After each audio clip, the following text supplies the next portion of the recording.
right, I think we're good. Good evening, everybody. This is the Collector, and this is the Bait and Chill stream. I am the Collector, and this is John. How are you doing, John? How are you doing this Hi, evening? I am doing well, thank you, Mr. Collector. Oh God. What? So go ahead, continue what you were saying. I just needed to make sure Oh I no, that's fine. let everybody So know. where was I at? I forgot where I was at in the story. Anyway, That you guys do cons. You guys would go to we the were playing. cons. So we were doing the con scene, Yeah. taking role playing games to cons, and then we were actually, tailoring for the event. So if we were going to an anime con, then the RPG games were anime based, or if it's like a Comic Con, and there was a pretty interesting convention scene in the St. Louis area back in the mid teens, like 2015, 2010s, that kind of thing. And then, but the internal politics of the people who were there got in the way, because like, oh well, if we're paying these guys to come, why don't we just do it ourselves? And I'm like, being me, I'm like, well, if that was the thing you were doing, then why weren't you doing that in the first place? Because they were just, Right. and I get it. I wasn't part of the money side of the deal, but I'm pretty sure that our services weren't cheap. We were doing it for not pennies. That we would. I'm sure we were doing it. I don't know. I don't remember. That was a long time ago. I mean, I volunteered my time, so I was just helping out, and I don't mind. It was almost like, oh, I'm gonna get to play at a con, and then when I get my 4-hour block done, I get free pass to the con and do the con stuff. Well, hell yeah, sign me up. That was the deal. Yeah.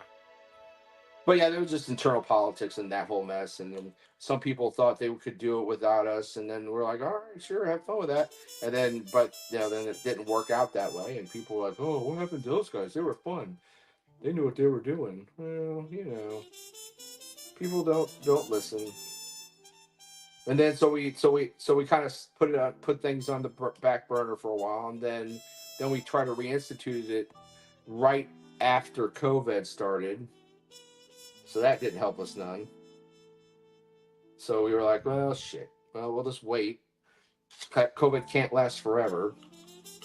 So that sorted it out. Then we got sorted back out. And then we were playing in a small town called St. Clair to catch all the people in this area, in the middle of nowhere area, for gaming and stuff. So now we're on hiatus. So that's the story. And you have to catch the premium channel to hear the rest of it. Oh God, whatever, man. Hey, if you want to do it, man. Make yourself a. I know. Make your own fucking Make your own YouTube channel. Make your own fucking YouTube channel, bro. No, that's not what I'm saying. Oh. So I remember you were playing some games the last couple of weeks. Where were you playing at? So I was playing at a friend's house for Cyberpunk. So he's so we were playing Cyberpunk at his house. And then last week I was doing I showed you all the BattleTech stuff I was doing last week. Yeah. You showed me that. How was the Cyberpunk game? I still haven't played that game. So I'm playing Cyberpunk Red, and it's not going too bad. The players are. I mean, we did a session 0 and the week before, so everybody got their characters sorted out. So we just got missions started, doing the gig and stuff. So I can't talk too much because they might be watching the channel. So, but yeah, are you scared of what they're gonna say if you talk too much? I just don't want to give away any secrets. Oh. Because I don't want to give away the secrets, dude. Oh. That's like the magic. Oh, the magic of the game. Yeah. No spoilers. I mean, they can figure. I mean, they're smart guys. They're figuring shit out pretty quick. But I'm not like, I don't want to give it all away. Never gonna give it up. No, hell no. Never gonna let them down. Waterboard me with JP. You have to waterboard me to JP8 and a lit cigarette for me to start talking that way. That sounds like a fun time. Sounds a little hot. Sounds hot. Sounds kind of hot. Sounds kind of spicy. Yeah, it's spicy. Spicy fun. So what you been up to, boss man? Same old, dude. Just working on my commission work, running the BattleTech group, spending Right. time with my family, There you doing go. stuff with the kids. Yeah. The good stuff, man. The good life The- stuff. The good stuff that nobody tells you is the good stuff. What? You spend time with your family? What kind of person are you? Yeah, what kind That's of horrible. loser? What kind of loser Yeah, that's gets married loser and talk, has dude. kids? That What a is- loser. That's a loser. No, it's I got it's just my wife. My wife and I are pretty much doing our own thing now because the kid, both my kids are grown, so they're, I already did all that fun stuff already. Actually, I'm Yep. playing. My oldest son and I are. My oldest son is playing in my Cyberpunk game that I'm playing, so I'm running. So that's always good. That's cool. God damn it. Forgot how much frustrating model airplanes are. I haven't put together a model plane in a while. Yeah, I haven't put a model airplane together in a long time either. I've had these, and I needed to, freshen my palette, something fierce. You know what I'm saying? Not saying Yeah. that painting Yeah. Battletech stuff is boring. It's just sometimes you just gotta, No, you no, don't you're get right. those. You're right. You don't have those I inspirational I leaps do that all the forward. time. I do that all the time. I always switch it up with something else. Like I built that Armored Core model, and then I built a Gundam model. And Yeah, then, a friend of mine's paint- like, oh yeah, you need to do some Gundam stuff. I'm like, dude, I have this XB70, I have a Spitfire, I have a B-24 Liberator, one Mr. Smith BF-109, and a Donner 172 that I have to put together. So I've got quite a bit of stuff to do. Yep. Before I go into Gundam, and you have to relearn a skill because I painted miniature model airplanes and cars and stuff when I was a kid. It's a different mindset. Let's put it that way. Yeah. Not like paint miniatures. Nope. All right. Let's number one. Number one. Don't do what you just did. Fuck. What you do? Nothing. I'm just being stupid with my instructions. You know how you give an instruction pamphlet for your stuff? And it's like, rule number one, don't forget to read the rules. Oh, no, shit. I should have read the rules. I'm not reading the rules. Yeah, I put together a bunch of those Team Yankee 1/100 scale tanks. Which ones did you guys put together? I noticed you guys. I've been kind of lurking on you guys a little bit and watching you guys do your things. So which one are you putting together? Which ones you put together? Well, so I had a Sir Mortimer Bombito, two of the Shreks printed out in 15 mil scale, in our 15 mil scale that we're doing, and then I built a couple T-80s, a T-64, and some Russian BMPs to use as light armor. Just like I'm going to use them as OP4, so that we have something to kill. Yeah, hold on. Yeah, take your time, man. No, you're good, man. Yeah, so there's that, and then some of our other guys have been printing stuff for each other. So everybody's got their own flavor of stuff that they want to bring. One guy wants to field an SRM carrier with all the SRM6s to see how that'll do. And with the way the rules are written, it benefits. You mean these kind of guys? It benefits infantry and kind of like the light armor thing a lot more than it does the bigger stuff. But bigger stuff can still punch above its weight. Right. And I was gonna ask that because I was watching. So I got a bunch of Team Yankee Soviet stuff too. So here's my T-72. Yeah. And a BMP-2 with the 37 millimeter autocannon. That's the same one I got, I think. Yeah. Then of course I couldn't have the Russians without the Germans because that just doesn't make sense. So Yeah, you already saw my Abrams and yeah, M2 Bradley, right? Yeah. right. Yeah, I saw those. Yeah, those were pretty nice. Then I got a bunch of Coruscant stuff. There are 50 mil Yeah, like the dudes that you got. right. I'm just baiting which way I want to go with those because I was kind of, if I'm gonna do, I don't know. It's kind of when you start picking stuff up, you're like, oh man, what's this gonna be and what that's gonna be? I was like, I don't know what that's gonna be or what this is gonna be. You know what I mean? Well, I mean, right now, what I'm we're not playing with anybody looking but at, myself. what we're looking at is SRM infantry are going to be pretty strong, right? because they can do a lot of damage to mechs as well as other infantry and light armor. Just in general, they're going to be really strong. Right. And then to kill infantry, you have your machine gun loadouts. So you can, if you do machine gun infantry, they can just wipe out a bunch of troops pretty easily. So, because they get like extra rolls. So we're doing that. We're doing that for machine gun infantry. So you're not having like squad base, like you're gonna have SRMs mixed in with machine guns, mixed in with regular fire. You pick what the loadouts of your troops are gonna have. So if so you want to, all SRM troops, if I wanted them. Well, so there's a limitation to the SRM troops.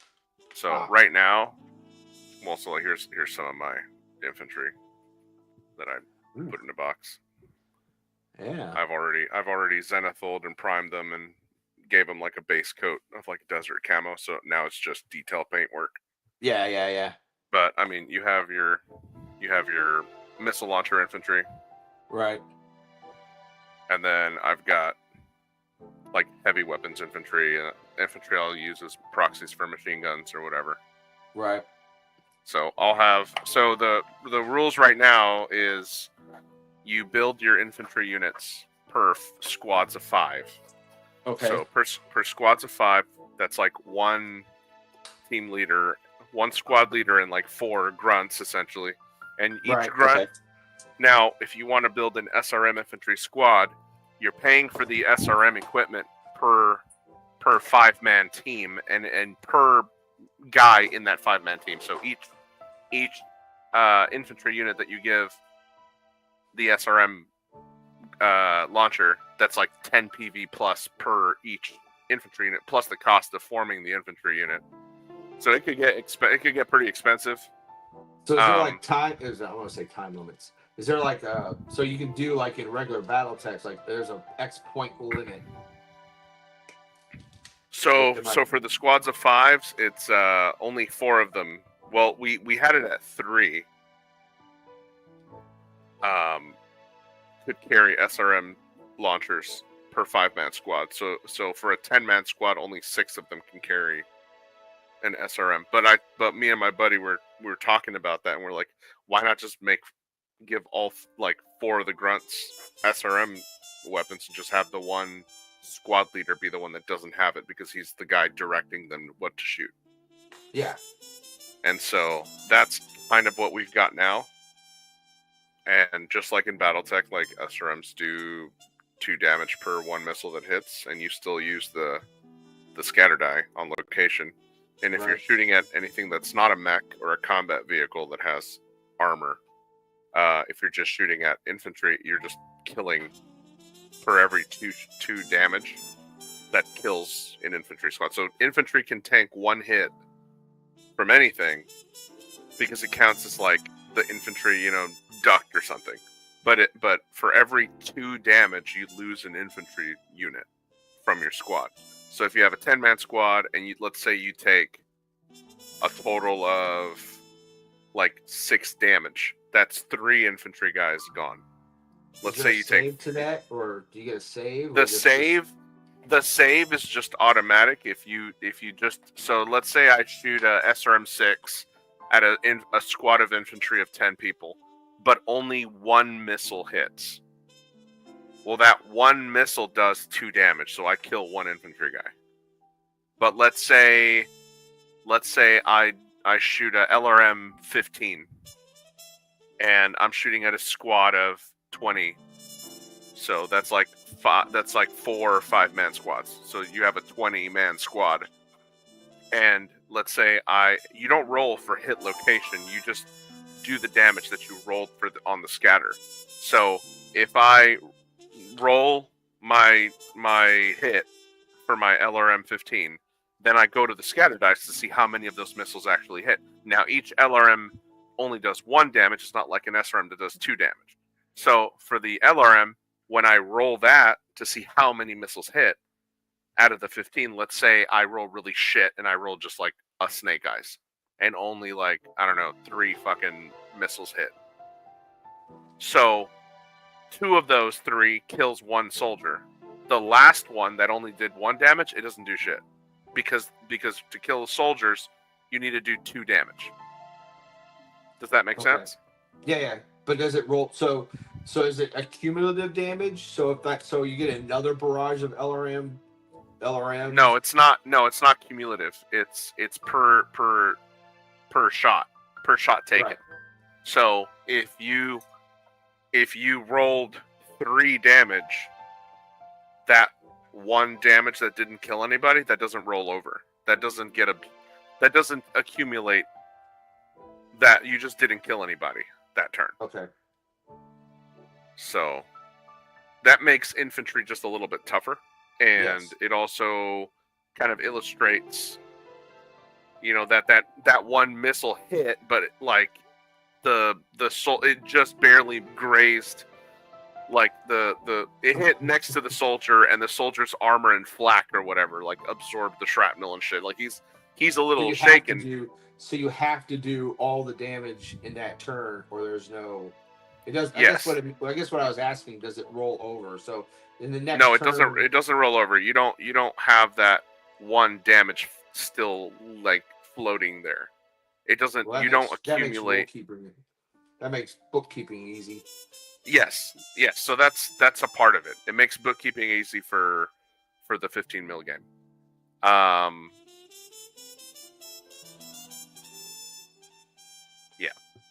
Yeah, that's kind of what we got for the infantry thing. I don't know where Aiden comes up with this shit. Like he plays a lot. He plays a lot more historical games. Like he plays Black Powder and Bolt Action and well, it's probably just the fact Team that Yankee and stuff like that. I've played Bolt Action and stuff. That's what I was asking. Is like, does there pin rules? Did I pin these guys down? Do I got to make a leadership roll to get them moving again? Because guess what? They're not moving because they're scared or what? They get shot up pretty bad. Am I having to make these rolls? If I kill the sergeant, if I use a sniper and kill the leader, is that going to cause you some problems down the line? Because hey, guess what? I just killed your leader, and now you gotta make leadership rolls. And there is morale rolls. So every unit has a base morale roll of 2. Mechs are different. So how this works is let's say you have a light armor tank and it has a total of 24 HP. Because the light armor, they don't have like an armor pool. They don't have enough armor to be able to deflect the weapon systems of this era. So they're just considered light armor. Even if it's an M1 Abrams or something. Like, let's say you fire a medium laser at it. You fire a medium laser at it, does 5 damage. You hit. It has no armor save. It has no nothing. It just takes the 5 damage. Now, for the morale roll, you roll. It's 2 plus however much damage it took that turn. So it's 2 plus 5, so that's 7. So you need a 7 or better to avoid the failing the morale check for that tank, and that's just within a fucking medium laser. So if any infantry or light armor take more than 10 damage, that's an automatic failure of the morale check because they took way too much damage. Right. So it's almost like how in Classic, when you take 20 points of damage, you have to do a piloting skill check to see if you fall. Well, in Right. this game, there's no falling. It's just you have morale checks. And what happens with the morale check is if you fail the morale check, you can't advance that turn, that next following turn. You can't push that unit forward. They have to fall back. All they can do is fall back or stay where they're at. Because the morale of that unit is, of course, It's not jaded compromised. or whatever. Yeah, they're compromised. Like they're scared. They don't want to move. And that's about the extent. These are people, not just automatons that you can just push across the table. Right, Like, right. I'm just gonna let them die. No. That's the cool. That's what I like about this system is that it brings that human element to an otherwise game that doesn't really have that. Yeah. But you still have the battle mechs. So for the battle mechs have armor. Right. So if they take, they can take however many damage their armor can take. So if I've got like 30 you're actually armor, bringing a full size. So if I'm bringing let's say a Locust as a support mech, just because I want the Locust to be my support mech, right? It's got the loadout of a actual Locust. Yeah. From the game. Using all the same. Yes, it's using all the classic damage values and everything. The only thing that changes is the ranges and the like the minimum range and the maximum range and all that. What we did was we discussed whether or not we wanted to do like a full-on 1-to-1 scale of like 1/100 of what like we could abstract the distances to be by hexes, but we thought that would be way too complicated. So all we did was we just took what Alpha Strike does, which is doubles the classic stuff, but like 0.5 rounded up. But for 15 mil, we just quadrupled it. So it's just double the Alpha Strike distances. But we're using the classic ranges. So that allows for the nuance of like some weapons have different ranges than others. It's not like Alpha Strike where everything is the same, short range, medium range, and long range. In this game, when you transcribe the record sheet of the battle mech to the battle troops CQB record sheet that we made, all of those weapon systems are going to have different ranges. So obviously your LRMs and your PPCs are going to have way better range, but they're also going to have a minimum range. Whereas your small lasers, your medium lasers, your AC-20s, they're going to have a shorter range. And again, it's just times 4 the classic ranges. And instead of hexes, it's just inches. So whatever the hex range was in classic, times that by 4, and that's the inches. Is that simple? Everything else is the same as classic. The only the other change is there's no it's a modified crit table, so there's no head capping, and there's no engine kills, and there's no like you can't like mobility kill something, like it's unless you take out like, so if you take out the leg, all you're hitting is the HP after that. Now you have a morale hit. So that's the change that we did. So whereas in classic, you can take a limb off of somebody and you have fall checks and people can, mechs can fall and you fall damage and all that. None of that is in this game. In this game, it's like everything is like classic until you break the armor. When you destroy the armor, now it goes into the CQB style of the game, which is all the structure of a mech or of a combat vehicle becomes an HP pool. So what we did is we took the center torso structure value and we just doubled that, and that's the HP of the mech after you strip its armor. So there's armor, but there's no structure. It's just an HP pool. That simulates the structure.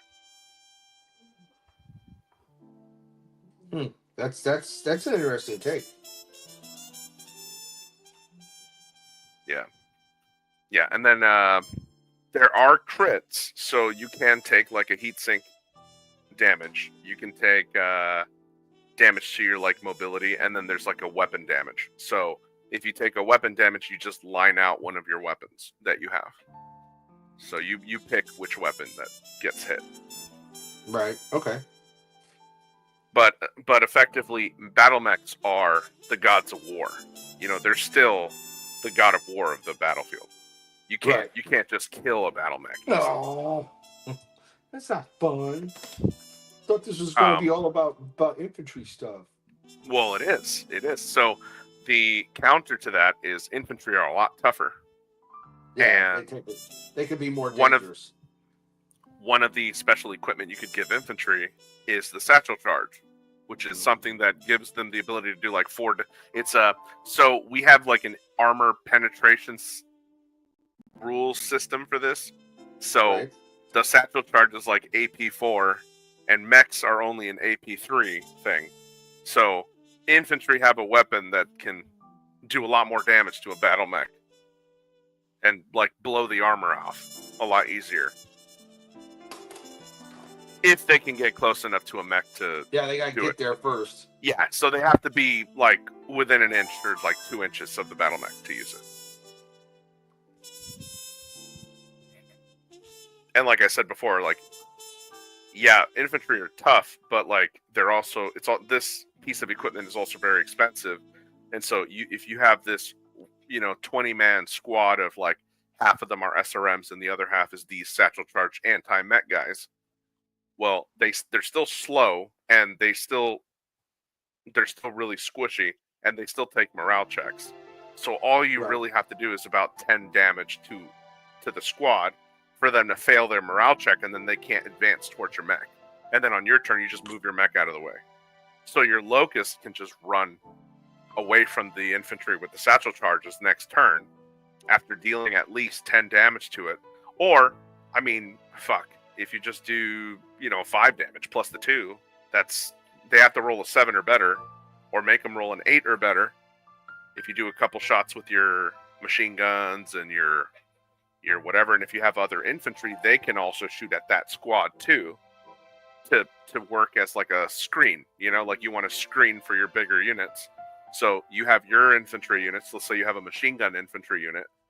They can be there screening and protecting the mech and the tanks from enemy infantry that will try to come in and do that shit. There's also jump jet infantry. So you can have infantry that have jump jets that can jump around and hide behind buildings and try to get a flank, around on a tank or on a mech, a slower mech. So that's another strategy that you can do. So I really like it. I really like what we've done so far. It sounds like it really, really. You guys got it going together pretty good.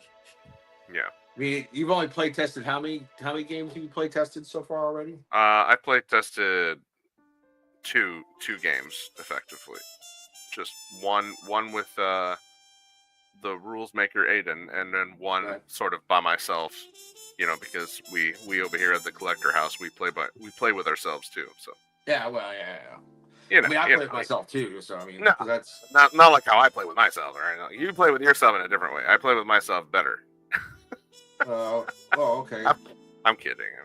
I mean, I know how to do it. I'm sure you do. I'm sure you know. No, but I ran a little squad of tanks, just light armor guys. One using the pre-made one that Aiden put in there, the main battle tank. So I used 2 main battle tanks and 1 IFV that I made, just generated using the rules. And that total of battle value using the weapon systems that I picked for those vehicles was like 1,100. And I used the Shadowhawk 2H, which I think is like 1,024. So the mech was cheaper than those 3 tanks. And the first 3 turns, those tanks were laying into that fucking Shadowhawk. Like they were busting armor out of that thing. And the Shadowhawk just was not doing enough damage. Like it shot at one missed like all its shots. Then next turn it shot at another tank, and it got it to fail its morale check, but they still get to shoot, and so they still like were blowing off armor. And Right. had the Shadowhawk not because Shadowhawk been failing its rolls more, it probably would have gotten down to its structure. Now, what saved the Shadowhawk is I just decided, said, fuck it, let's go melee. And I just ran the Shadowhawk towards one of the light armors, and I passed my melee check, my melee hit check, and I did all that fucking damage to the damn light armor, which killed it in one hit. So, yeah, for kicks, it's what? It's like, in Classic, it's all the Classic rules. So it was just... It's the way, it's 55, so it's a 55 tonner. Right. And then it's that... What's the isn't it, kick calculation? I want to say it's like 10 points per 5, or 1 point per 10 tons of armor? Yeah, something like that. Or is that punch? I think that's punching and kicking are the same. Yeah, for same critters. Yeah, something like that. Well, punch is like 5, and I think kicking is 10. Right. So, but whatever. Apparently I did like 25 fucking damage. I did a lot. Tank. I heard it really good. to the tank that again doesn't have the armor. It's a light armor vehicle. It's considered light armor. So this mech did a crushing amount of damage, and it had already been damaged prior by the AC-5 and the medium laser and shit. And then because in BattleTech, right, you can, if you kick, you can still shoot whatever you had on your hands, right? You can kick, you can shoot, you do your shooting phase, and then you do your melee attack. Right. So the Shadowhawk shot the fucking tank at point blank with the medium laser and the SRM-2, and then it kicked it. But kicking. So it died, you know? And then the other two tanks were like, oh shit. And so they started, but they were, because again, I didn't equip those tanks with ACs. I equipped them with the heavy rifles and a medium rifle. And they have a minimum range. The fucking Shadowhawk was at point blank range. So they couldn't use their main gun. They had to use their machine guns. And that didn't do nothing. That shit hit, but it didn't do nothing. And so, yeah, like it stripped some armor. Like they stripped some armor. Both of the machine guns hit. But the Shadowhawk just fucking destroyed them. So yeah. So mechs are still the go-to, the primary fighting unit. Yeah, but because of the way the rules are written, you're not going to be able to field more than. So the main rule right now is no more than a size 4 total, or like the weight of an assault mech. So no more than 100 tons at any point in time. You can't field more than 100 tons on your side. So it's either one assault mech, or like one heavy and one light, or like 2 medium mechs, or like 4 light mechs. But per mech, you also have to field. You have a requirement of infantry units you have to field per mech too. Right. And then the point limit is, right now we have it at 3,000. Okay. So 3,000. I was getting ready to ask. So how do you adjudicate? Use my big words today. What are you? I mean, how many points are we fighting today? 3,000 all day. Yeah. Okay, cool. Yeah, it doesn't. It's up to 3,000, but 3,000 is like the maximum that we figured would be the biggest game you would play. Because anything more than 3 game yet? No. We haven't. Like I said, I've only tested out. We only played 2 test games, and the first game, I think we had 3,000 points, but we didn't really calculate the BV. We were just throwing shit on the table and being like, all right, we're going to fight we're this. Just gonna play. Yeah, we're just going to play and see what happens. We're going to have fun. Here, give me a second. I'm going to go to the run to the restroom real quick. Okay, that's fine. And after these messages, we'll be right back. Hold on, I didn't even turn my screen on. Let me turn my thing on so I can answer people's questions. And since I get to control the car. Oh yay! Guess what, Dad? I'm in jail. Oh God! I didn't see anything. Hey, oh, there's nobody out there. Oh well, that's fine.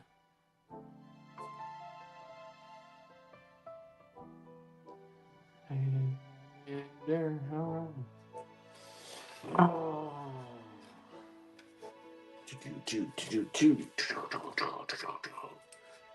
Oh man, my water bottle go. Oh wait, I was gonna do that too.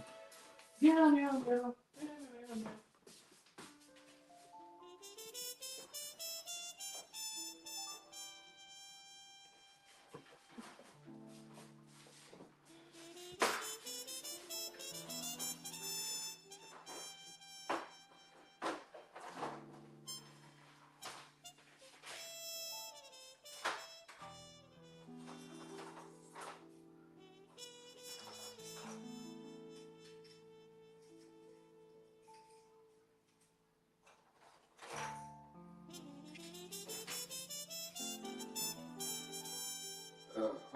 No.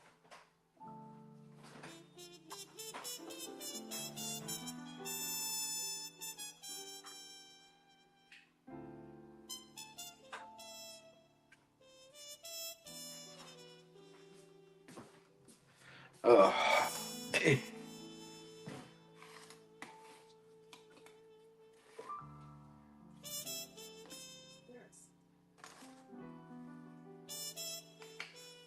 mm. uh, live chat. We're not talking. I don't know. I don't know what we want to talk about. All right, I'm back.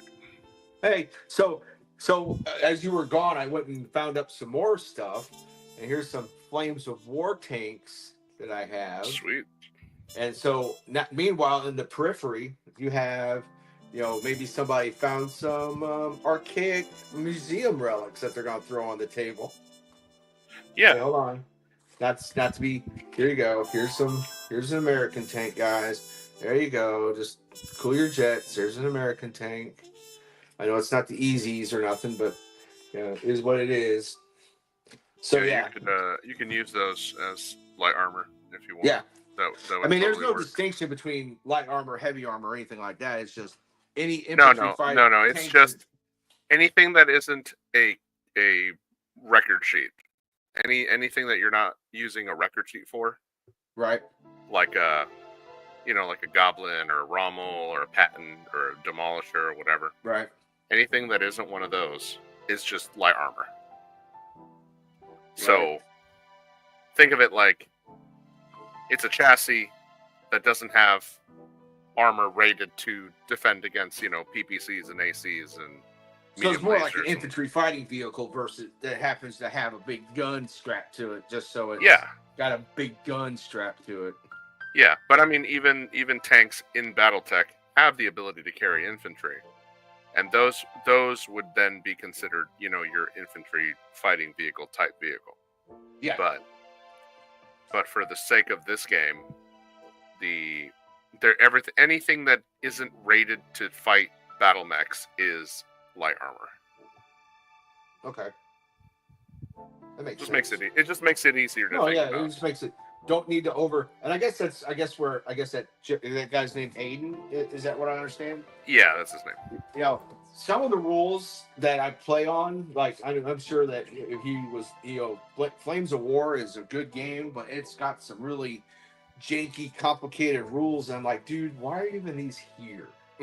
Yeah. There's like dismount rules, and there's like a crit table. I mean, BattleTech can't not have hard rules either, so I'm not going to say that either. Yeah, there's some rules in BattleTech. I'm like, dude, why is this even here? Yeah, I mean, that's sort of what we did. Was we took what we liked from Classic, we took what we liked from Alpha Strike, we took what we liked from Team Yankee, we took what we liked from Black Powder and Bolt Action, and we said, hey, like, why don't we make our own little game system and put it in the BattleTech, sort of the BattleTech setting, so you can have big giant robots, but it's I a think more of an infantry centric game, where you can move infantry through buildings and the mech is dangerous. The mech is dangerous, but at the end of the day, it's still, infantry still got to take the. Oh, we got to go take the village. Oh, okay, let's go get the village. yeah. Oh, we got to do this. Oh, let's go take this now. Yeah, I get it. I mean, so the last game I played of BattleTech, I was using armor, and so I split. So I took, what was it? So I let my opponent pick his unit, and then I based my unit off of what he did, his points. So I let him. He does clan, a lot of clan. So I let him pick all the clan stuff he liked, and then I took that, and I was like, man, I had like a shopping trip. I mean, I had a platoon. So I did mixed platoons. So I had Rommels and Pattons in the same unit together. And there's a reason why this happens this way. Kind of like how they had during. If you ever watched Fury, the movie Fury with Brad Pitt and all that? Yeah. I like that movie. They had the other. So Brad Pitt's tank was an 88, easy 8. And I forget what that was, like an M4 A2 something, whatever. But anyway. It was, so that's what I based that unit off. So I had 3 Pattons and a Rommel, and he couldn't figure out why I would fire 3 guns in a turn and not fire my 4th gun, because he just figured it was, I was missing it or something. And then when I got within range of the AC-20, because AC-20's max range is 9 hexes. And the AC-10s on the Pattons are like miles. You can go miles, dude. Yeah. So yeah, I had to sit down and I figured that out. Well, the first game I played, I just had all Pattons. And I'm like, and they were just, it was nice getting, 40 points of damage down range if you could hit. But there again, that's 40, I can start reaching out and tagging.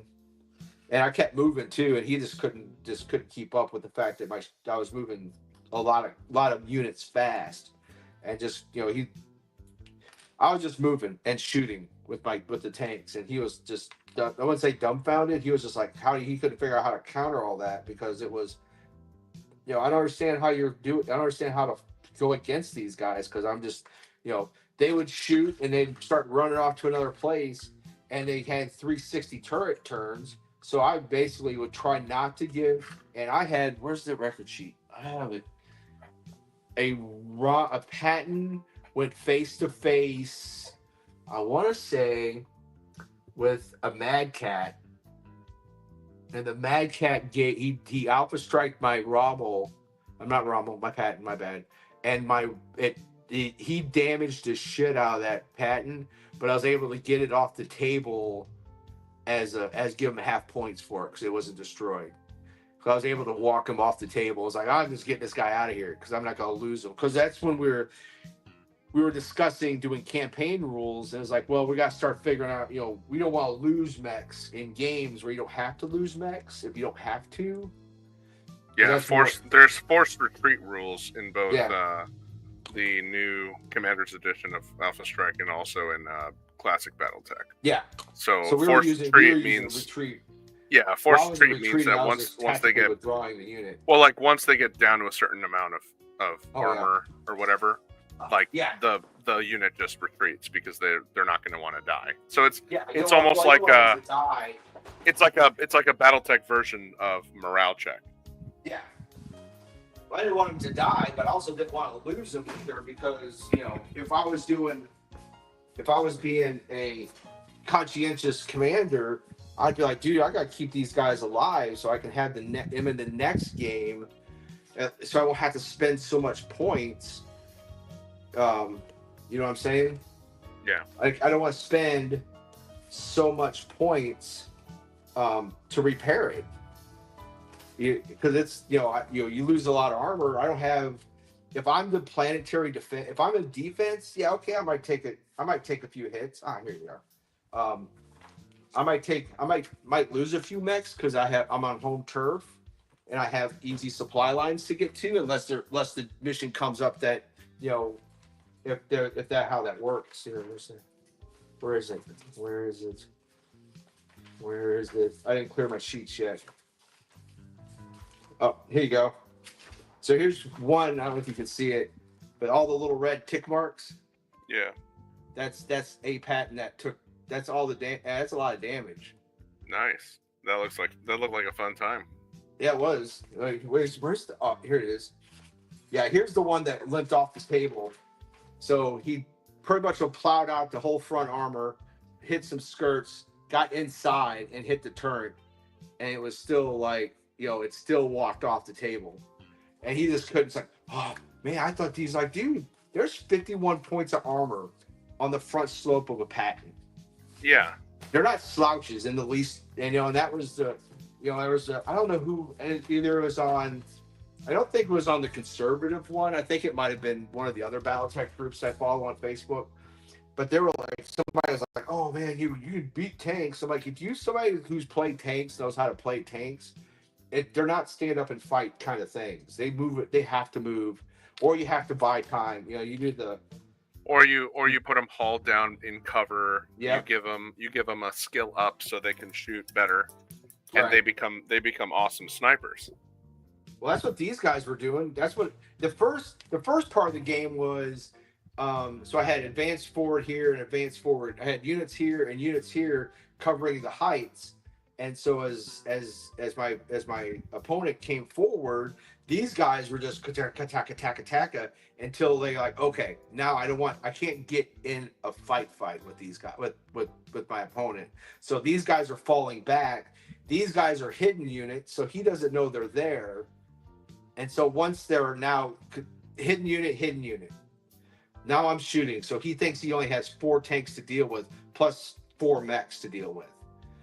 And then it's like, okay, Daka. Now these guys pass a certain fallback point. Now these guys are going to start shooting. And then he's like, dude, you had 8 tanks? I go, yeah, I had 8 tanks. Well, how many points is that? Well, each patent is like 960 points. And you gave me 25,000 points to play with. So I had a full lance, what did I use? I used red lance, so that's my command lance. I had a command lance, an air spear command lance as the box set, and then 8 tanks. And it was just, once these guys started getting out on the table and started moving around, it became a cat fight. And I just kept running him in circles because he wants to stand and fight, and I was like, I'm not standing. These guys won't stand and fight. Nice. Yeah, it's just hidden rules. Hidden rules are you're an armored guy. If you can get hidden rules, it's an armored guy's infantry guy's wet dream, pretty much. Yeah. Right now we're doing a PvP campaign as well. Oh, that's cool. I did I'm running a Zeta Battalion Wolf Dragoons group. Okay. And Aiden also wrote the entire thing on that. He added, we play Alpha Strike, but the way he wrote this system was to have like different doctrines, like different, you have to pick a faction, and then each faction has their own special flavor. See, that was my. And that was hold going to be my next. Hold up. Okay, I'll listen. You might answer them. So,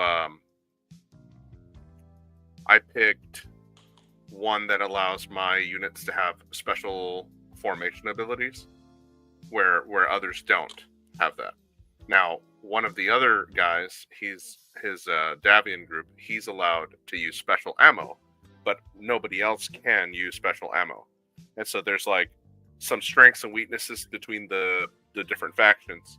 Now, what's cool about how I built mine, and what was a sort of an unintentional thing that happened was, because we're fighting between different planets, and I'm taking a planet that has it's like an ice planet, so every battlefield is going to have a -1 to the heat thing, so I can bring shit that can overheat, and I won't suffer any penalties. So I've got a bunch of stalkers. I've got a fucking Marauder 2.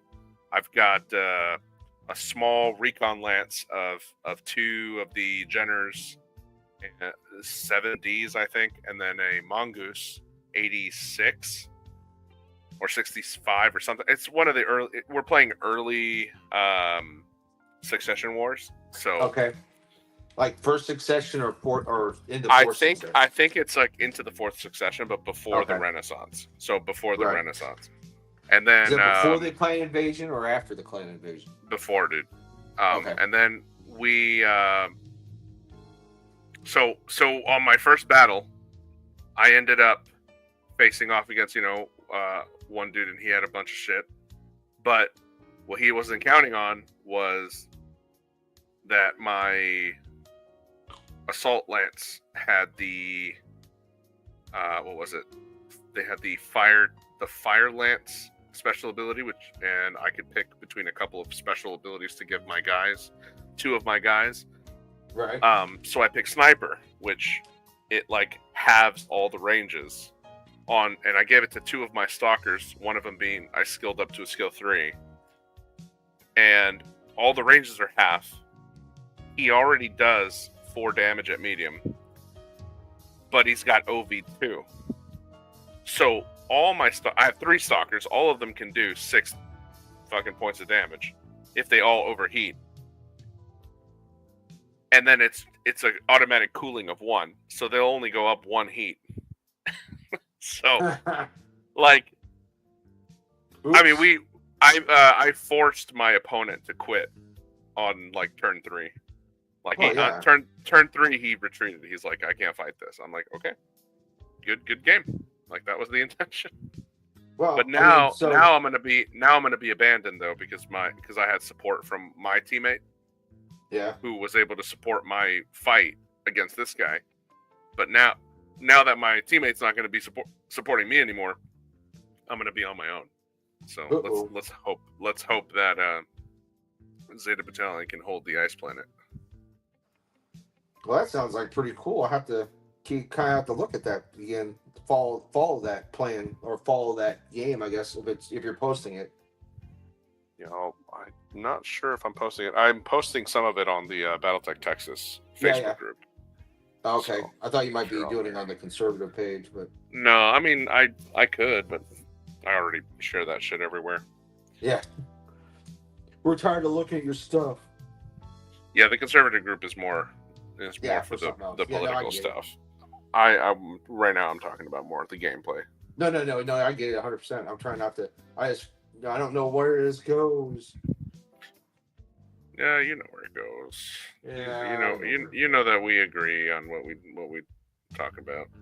We agree on what we agree. We agree on what and we agree to disagree on the things we don't. So there we go. See how easy that is? Very easy. A friend of mine posted something that was something similar related to that. Mm-hmm.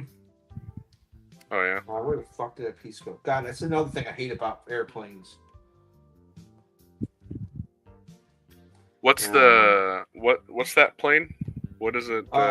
It's an XB-70. So a little bit. I'm a kind of a. I want to say I'm a Cold War nerd. I'm a Congo, the Bush War in the Congo and our African Bush Wars nerd. That kind of stuff. So all right. So the XB-70 was born out of the idea that this is still in a time and place where ballistic missiles were still kind of iffy at best. They were, but we had them, but we still had like we still do today. We have the triad. So you have before. All right, so nuclear strategy or the war strategy is you have bombers in the air 24/7 to strike. Then you have ballistic missiles in ground to strike at a moment's notice, and then you have ballistic subs, which you're familiar with, that are like they're just I'm familiar with both the Air Forces and the once it's over, once everybody starts shooting, then they can just park anywhere, and then so the idea was back in the 50s. Yeah, you know how that works. Yeah. You know what that was called, or what that's called in the military community. Deterrence? No, TACAMO. TACAMO. Yeah, TACAMO. The abbreviation of the phrase "take charge and move out" is the right. Air Force. It was the So Air Force's and Navy's nuclear defense strategy. motto. So the strategy Yeah. was so the strategy kind of worked that the bombers would be in the air and shit started going sideways. So they turned the bombers to targets, and the planes take forever to fly. So there was an option to back things off. So it takes a bomber 5 hours to get to target. So it's like we have 5 hours to figure out how we're going to not nuke somebody, and then that okay, or they cross past the failsafe line, and they're flying to targets, and then it's like okay, we get called back, and they come back to formation, and the world's a better place. Um, so they still needed bombers. They had B-52s, but they needed bombers that were way faster. So it's like, oh well, we need something faster because the Soviets now allegedly have this new supersonic fighter, the Foxbat, I think it is. That was so. If there's anybody out there smarter than me that can fact check that or just be like, hey, that's not 100% accurate, but it's close They enough. had a bomber that could. It was like a Well, they had strato a bomber. fighter. They had the fighter, but they had a bomber that was like a. I think they were saying that it could use ramjet. Yeah, that was their cupola. It looks like the one that you're building, kind of. Yeah. It was like Delta Wing, but with a big nose, and it had Yeah. little spoilers in the front, but it had a big ass engine, like a big ass square engine. Right. So they had a big fast supersonic bomber. So we had to have a fast supersonic bomber. So Well, that's naturally, just that was the Cold War. It was an arms race. yeah. But I was listening. I shared a book that I listened to on Audible. So I spent like like 14 hours. So I spent like two whole days listening to this book, and it's called Nuclear War, and it's basically North Korea says, we get sick and tired. Oh yeah, you want to keep calling us names and stuff? Fine, we're just going to nuke you. So they launch one of their ballistic missiles. This is obviously fictitious, but they launch a missile to New York. I mean, not New York, but to Washington D.C. So as the missile's going inbound to Washington D.C., so they get everybody up. They know it's working. This is a real threat. So it just goes through all the procedural stuff. Well, anyway, so they get really snippety, and they take one of their nuke boats or their electric, their battery powered boats that they have, and they park it off the coast of California, and and they nuke a power plant, a nuclear power plant in the scenario. So now you have you melt down a nuclear power plant, and then while everybody's trying to figure out what the hell's going on with all these nukes, and then they do an EMP burst over the United States with like one of their spy satellites they had. So it was like a trifecta of just all kinds of stupid fuckery that was going on. Is this a movie or something? No, it's a book. I shared it on okay. Audible. I have it. It's an Audible book. I mean, it's a paperback too, but I have way more time to listen to What's books it called? than to read books. Huh? What's it called? Nuclear War by Annie Robertson, I think, is the author. And she goes through it. But the president at the time, he dies in an accident while they're trying to evacuate him. So they're trying to figure out succession. So they finally get a hold of the Russians. So here's how the story goes completely off the rails. So North Korea nukes us. We're now in the process of nuking North Korea. So it's like we're sending 84 tactical nukes to North Korea via the North Pole. Well, there's a keyhole that we have to fly over Russian territory to get to North Korea. So we're frantically trying to get a hold of the Russians, saying, listen, we know it's not you. These missiles are not, I say again, not coming to you. And then the Russians are like, well, if that was the case, your president would have already called us by now. And they hang up and they refuse to answer the phone anymore because they think that one of these 84 missiles is going to drop into Moscow. So they are launched on confirmation. So like how we are launch on confirmations, like we confirmed this is a thing, so we're launching back whoever sent them. So it's use them or lose them philosophy. So yeah, it just goes through this whole train wreck of how the president has like 6 minutes from the time they say, "Oh, this is a real problem," to like, "What are you going to do?" You got 6 minutes, dude. I can't even figure out what I want to eat at McDonald's for in 6 minutes, more or less that. Well, that's a personal problem. Yeah, well, I mean, there's so many choices. No, you just need to be better at making choices. I just got a lot of choices to make. No, you just need to be better. You just need to be better at making choices. You just need to be a man and be better at making choices, making decisions. I'm kidding. I'm messing with you. Make decisions, man. You gotta make decisions in 6 minutes that involve the whole world, dude. Yeah, I know. That's why I know. I'm kidding. I know. You're was fucking with kidding. me. But yeah, I listened to that book. I'm like, holy fuck, that is some. Then I kind of wanted to poke holes at the book a little bit because Russians have the kind of this similar kind of technology we do, so we know what launches when they launch. So you would think that somewhere in the Soviet. You think we would know? No, I'm kidding. No. That's not what I was saying. We knew in the book that we knew that North Korea launched a missile because we saw it launch. We've seen it. So we know where it came from. And you wouldn't think that the Soviets don't have a similar kind of technology that they borrowed from us, maybe. It's maybe not so good, but they borrowed. Yeah, but the book has to establish. But they have to sell the story. They have to sell the story in some way to make it believable. But that's kind of not like a. That's what I was thinking. Was like, how did the for one, I don't think the Russians.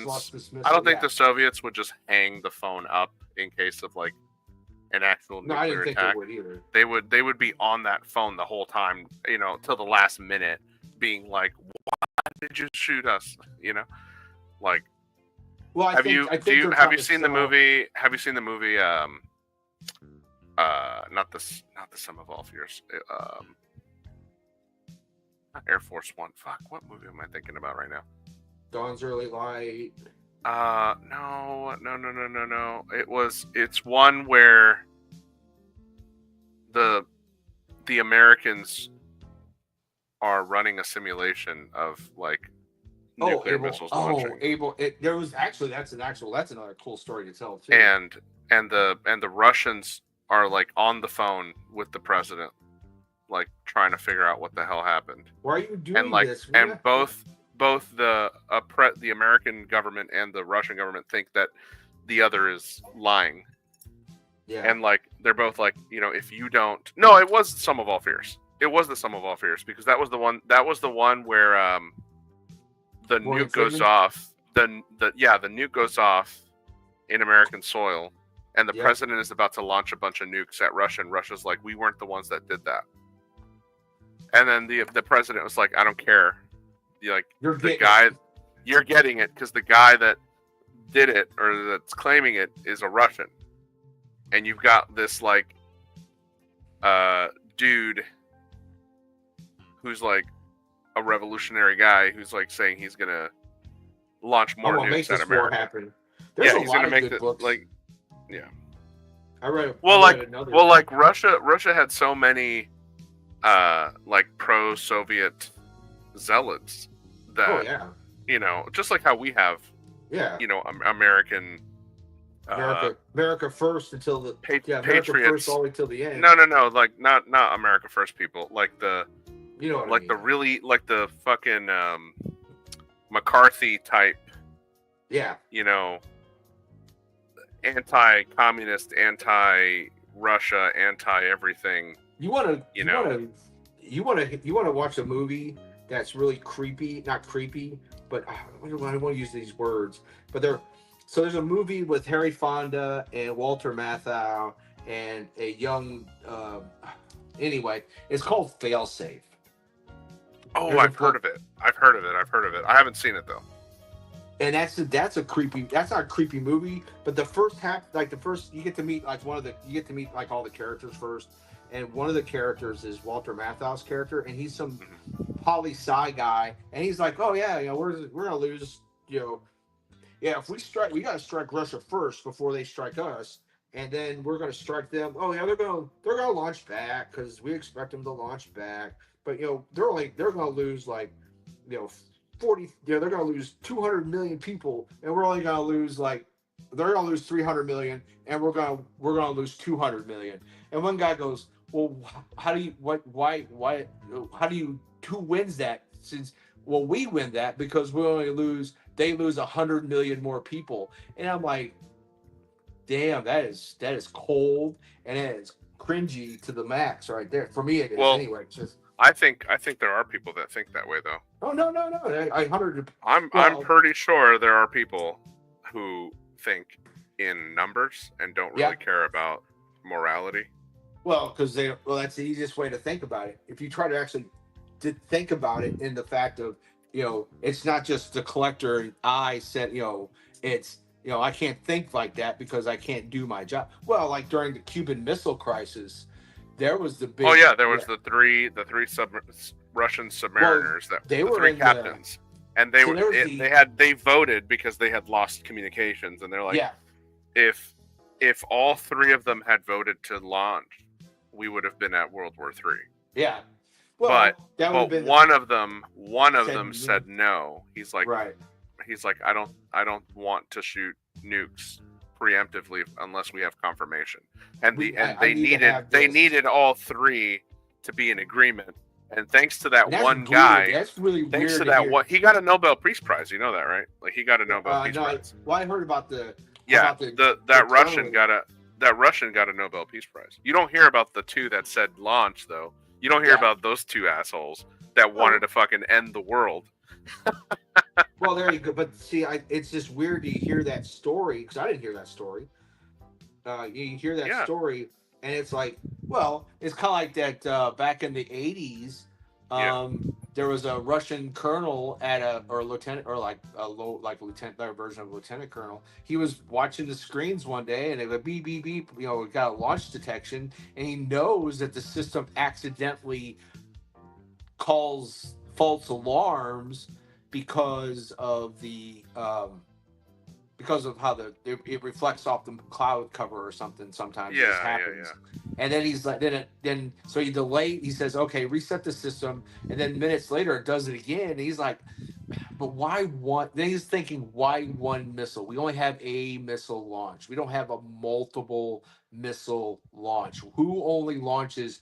And that there again, that's the thought process that you have to that you get into people. It's like, oh well, why did Americans only launch one missile? We would launch all of our missiles if we're attacking America. I was like, right. See? Yeah.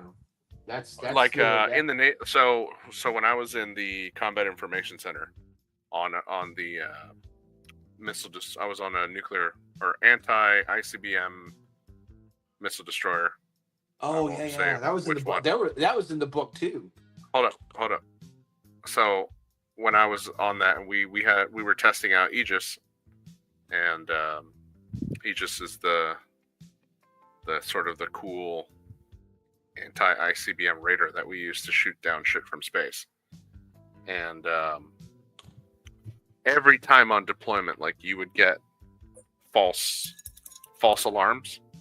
Right. Like you would get the false ICBM detection thing all the time. Like whether it was some airplane track that got turned into a space track, but like the system would do it by itself. Or sometimes it was like a glitch, or sometimes it was weather. But if anything moved faster than like Mach 5, it would automatically do the little alarm, and you would hear the beep, beep, beep, beep on the system. Right. And it would show the little ICBM symbol. And there's only one thing that goes fast. That was one of my primary jobs in the Navy was deterrence. And that's we had to recognize like what is real and what isn't real. Right. So they would take us. We would go to specifically go to schools to learn how to do this shit. And then, well, there was one time where we saw the little ICBM thing go off, and it had altitude, it had bearing and range, it had speed, And we're like, that ain't no fucking plane. You're like, oh fuck. And we're like, oh shit. And so like I sent it up, you know, and the ops officer took a look at it, and the air officer was like, yeah, that's a real one. And then like our intel guys like they woke up because they're always asleep. They woke up and they were like, oh shit. So they went onto the computer, the little sipper, and they're like, yeah, we got confirmation. It's a North Korea ICBM test. It's like, oh, okay. So it's real. They're like, yeah, but it's a test. I'm like, oh, okay. Intel says It's real, but not real. it's not. It's real, but not real. So the ones that remember when they were shooting missiles over Japan, Yeah. we were watching them as they were. We were watching the missiles flying over Japan as they were doing it in real time.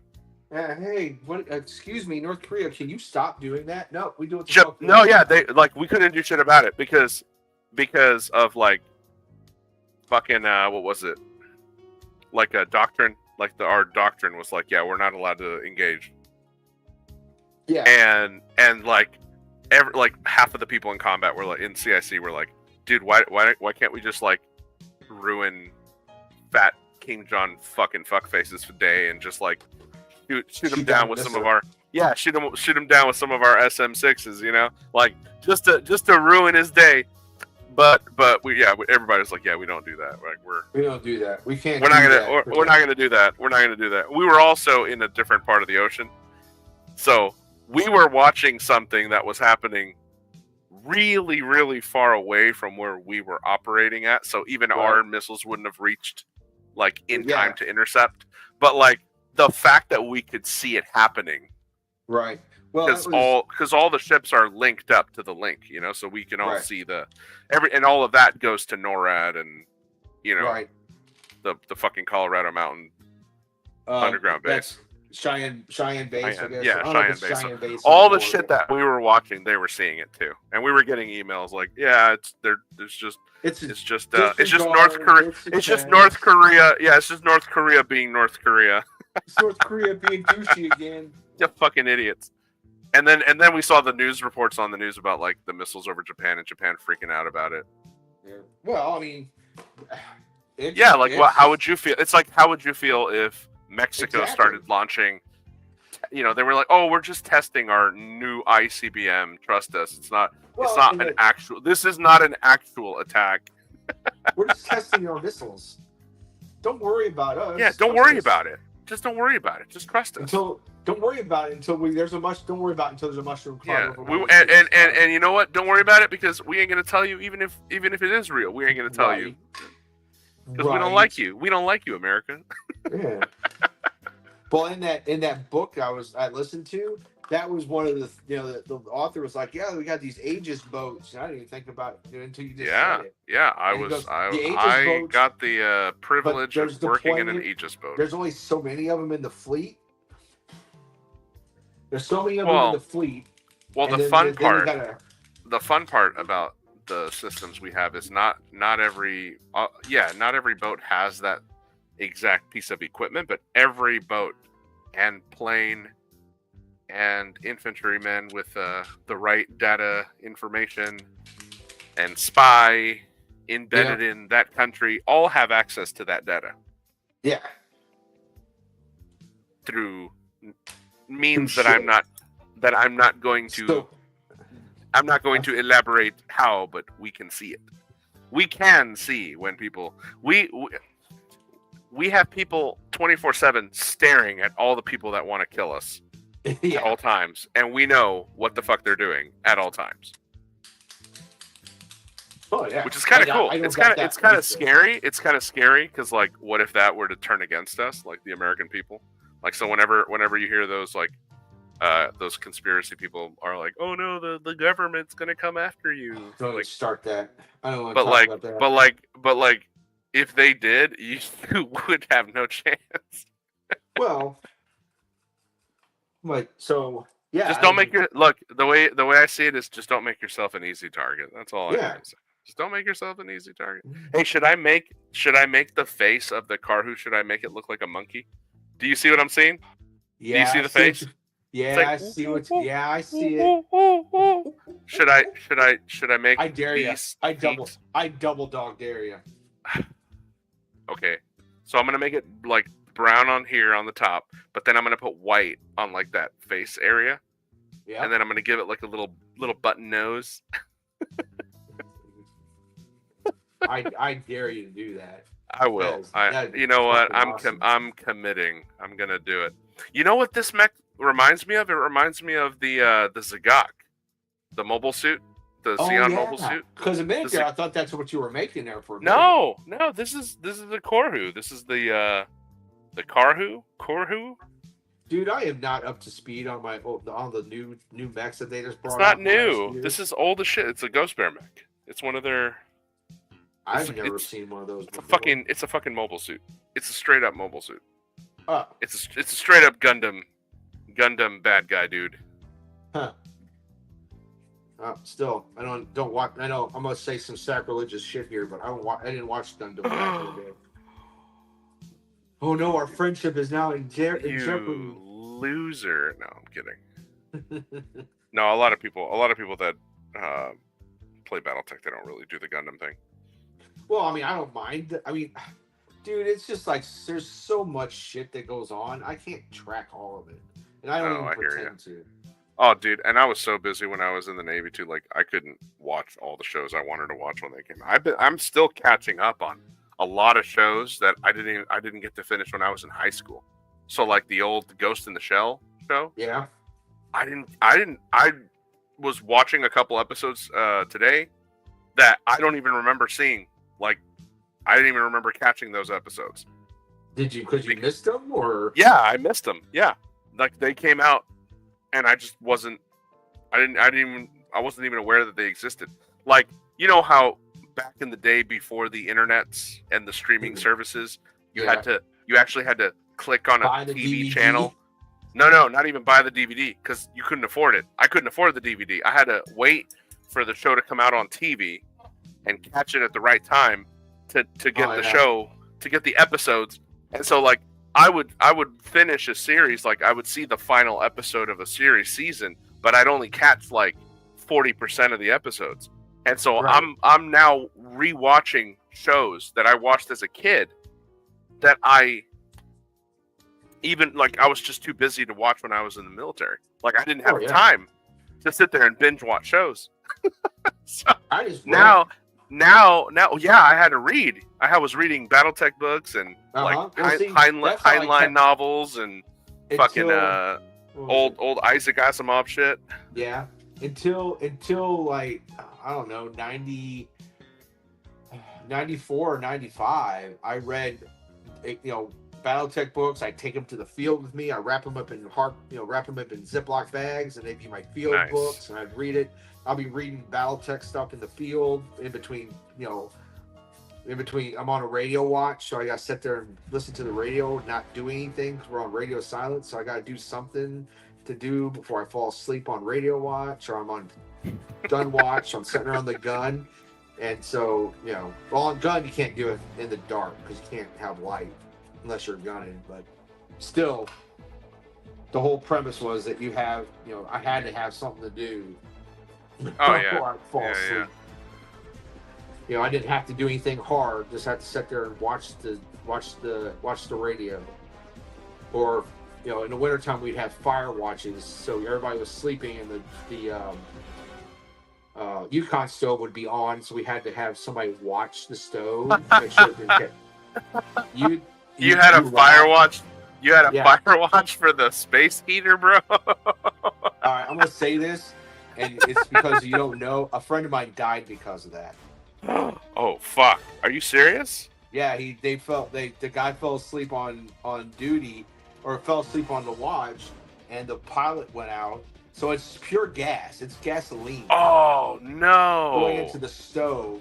So he fell asleep, and he got cold and realized he'd fallen asleep. Well, he didn't know that. He didn't know that it was the gas. He didn't know why. He just thought that the fuel burned out we had Yukon stoves. So there was a 5-gallon jerry can outside, and a hose ran into the burner plate inside, and then you just dribbled some gas in there and you threw the thing, and gravity would feed the burner, and it caused the fire to go. Well, he didn't realize that it just burned out because it had a stoppage, And so he went outside, or he thought he went outside, changed the can, didn't turn off the burner. Well, there was already an inch of fuel in the thing. He went in there, turned, and I was like, "Oh, there's fuel in there," and he threw his match in there to light it back up again, and the whole thing exploded into a huge fire. Holy shit, bro! Yeah. So yeah, that was a bad night. That was a bad day for a lot of people. Hey, I sorry for your friend, but if you're gonna go, man, you're gonna go out with a bang just like that, dude. Oh telling yeah. you. I don't know. There's ways to go, and burning to death is probably not going to be one of them on my list. Maybe in a fiery ball of nuclear flame, maybe when there's nothing there, but that fire's not bad. I would assume. I mean, I don't think you'd feel much. You'd feel the intense heat for maybe a few seconds before your eyeballs. Your eyeballs and your nerves would burn probably so fast that you wouldn't even feel the pain. Yeah. But that's a fucked up ass way to go, down man. Sleeping. We had you had those duck you cloth had somebody with Down syndrome sleeping. What are you talking about? No, our sleeping bags are full. Our Arctic sleeping bags. So we had the old style ones that had down in it. So they were super puffy. Like the old Navy pillows that we had. Yes. It's just all feathers and shit. Yep. Yeah. Feathers and that kind of heavy cotton. Yeah. That's what we had. So yeah, the sleeping bags were made out of that stuff. So yeah, it was. Anyway, that was a long time ago. Not fire retardant. No, definitely not fire. Not friendly. Fire not friendly. We had the fire retardant blankets, the big gray fire retardant. Well, after you would think that after the British got their head handed to them at the Falklands, they would know not to do that. That somebody put that shit up. Somebody had to think about that one. If some fucking jungle Argentinian flying a Delta, fucking, a little Delta, and an Exocet and got clipped by an Exocet can make a British ship crew a little spicy. Gotta watch. I gotta think about that too. Yeah, because that was my dad he fought in the Falklands. Yeah, you did say he was. He was Argentinian. He was on the Argentinian team there he didn't get. He wasn't a POW, was he? No, yeah, he got caught. He got shot in the foot and then he got caught. But he said that the Americans and British treated him like a human being. Yeah. And so then he defected to America because it's like, fuck Argentina. They're gonna treat people like shit. Well, yeah, hear those. There was I read a few books on that too. I mean, that's the reason why I'm so fucking patriotic, dude. You gotta think if the ideal of America, right, was that strong that it could change a person's perspective and worldview, why isn't it a good thing? Aren't you technically a first generation American? Technically, no. Because I was. Yeah, my mom and dad were not born here, but they became citizens. So they're citizens. So they're that's not why I wasn't questioning your citizenship. I was bringing. No, I know you weren't. Light to the fact that my family came over in the 1860s. Yeah. So I'm like a 20th generation American. Yeah, correct. But your parents came over in the 80s. Yes. Ish. 80s ish. Yeah. And correct. They naturalized and had you, so you're technically a first generation American. I am. That is correct. But it's interesting how you see those things through that perspective lens, because you have some older generation Americans who are patriotic because that's what we do, and you have some older generation Americans who've forgotten, who've got the Paris Hilton idea of patriotism. It's like, I don't have to do anything for it. Well, that's what's interesting is here I am, a first generation American, defending the American idea, and there's Americans who are Sell it all. 20th, Get rid of it. 40th, 30th, 40th generation American who like hate themselves. It's like, why? Why do you hate yourself so much? I hate myself for being an American for all the bad things they did. But yeah, they, okay. but they isn't you. They is they. You are you. Yeah. Like, Well, did we forget? Did we forget how to speak? You know. Well, is it the sins of our great grandfathers that we got to pay for? Because I don't think. Well, that's I mean, I don't think that's fair. You know, like because my dad was an Argentinian. And, yeah, and but like, it'd be different if he was an Argentinian in Britain versus an Argentinian in America. I don't think there's any animosity. 30 years removed. Oh, there's not animosity. There's not animosity, but dude, you have no idea how many times I would tell people, like, "Hey, I'm half Argentinian," and these are American people I'm talking to, like just regular people, and they suddenly flip. It's almost like, oh.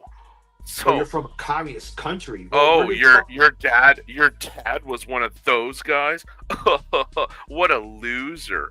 I would like to have talked to your dad. Is no, your dad you don't still want alive? No, you don't want to talk to my dad. Well, no, he's still here, but I don't okay. even I don't talk to the motherfucker. No, I mean he's just I'm just. It's no. What I'm saying is regardless how I feel about my father, right?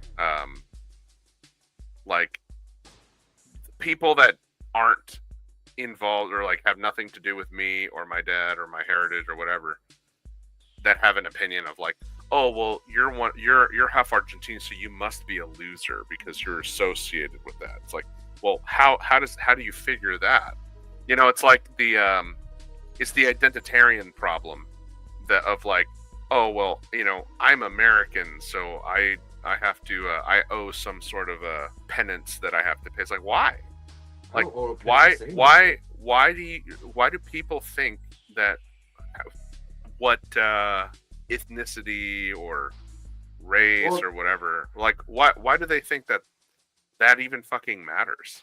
Because for some reason it's all right. So I learned how this is how I learned how to hyphenate something.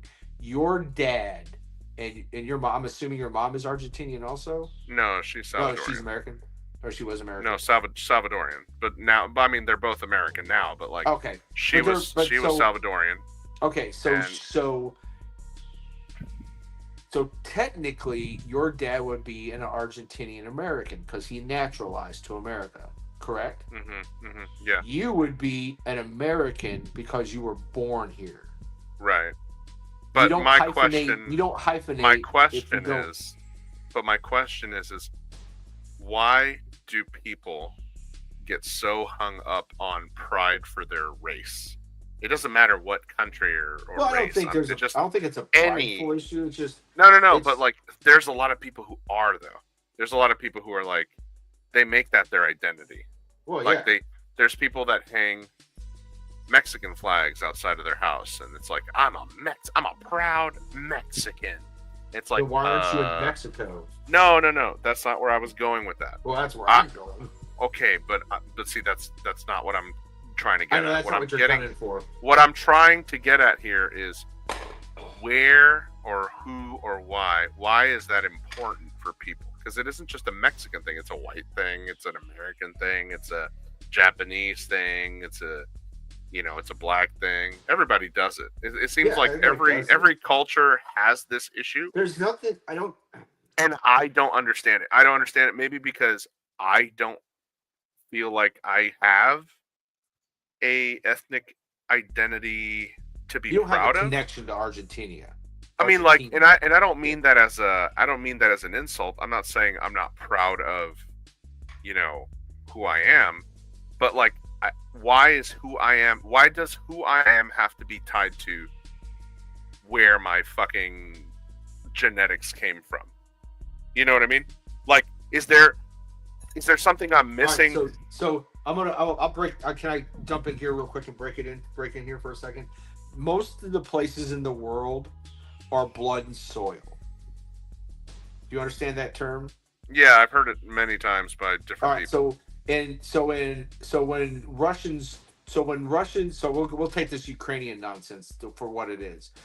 The Russians have been labored under the delusion for a long time that Ukraine is actually part of Russia. It's always been part of Russia and will always remain Russian. It is not Ukrainian. Ukrainians are just Russians that think they're not Russians because of blood and soil. Now in America, Americans are by choice.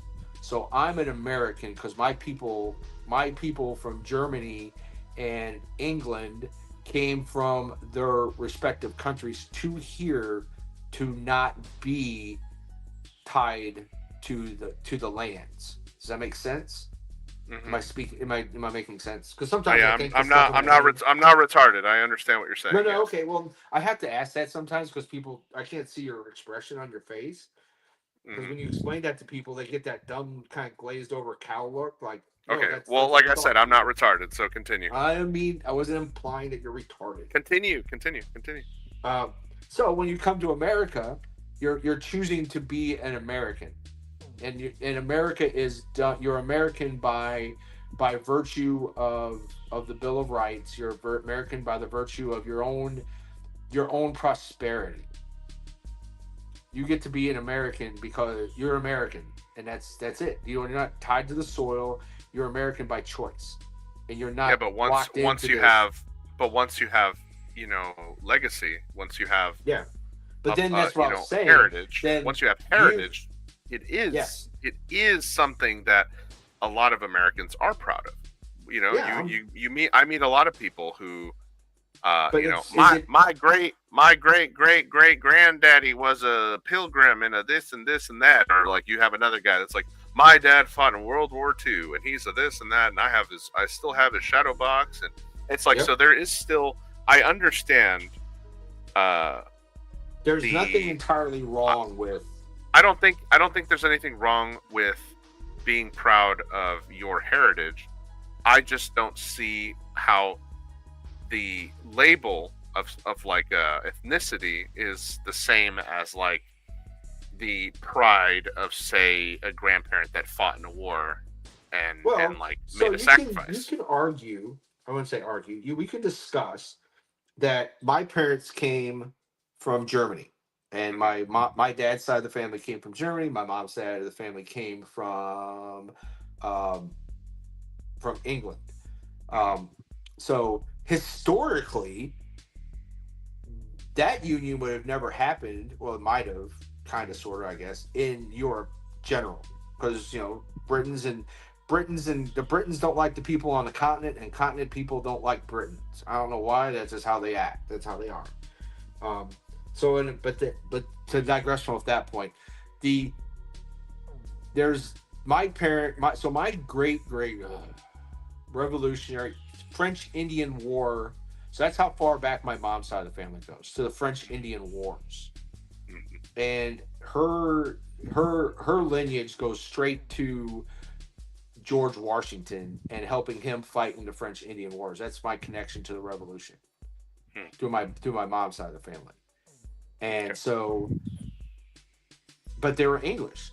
The English were fighting against the French, and the French were fighting everybody then. But so that's my connection. My dad's side of the family didn't show up until 1860s, shortly before or maybe during the Civil War, and they were fighting in the Civil War. They were fighting on the northern. Let me ask you: does any of that have anything to do with you? No.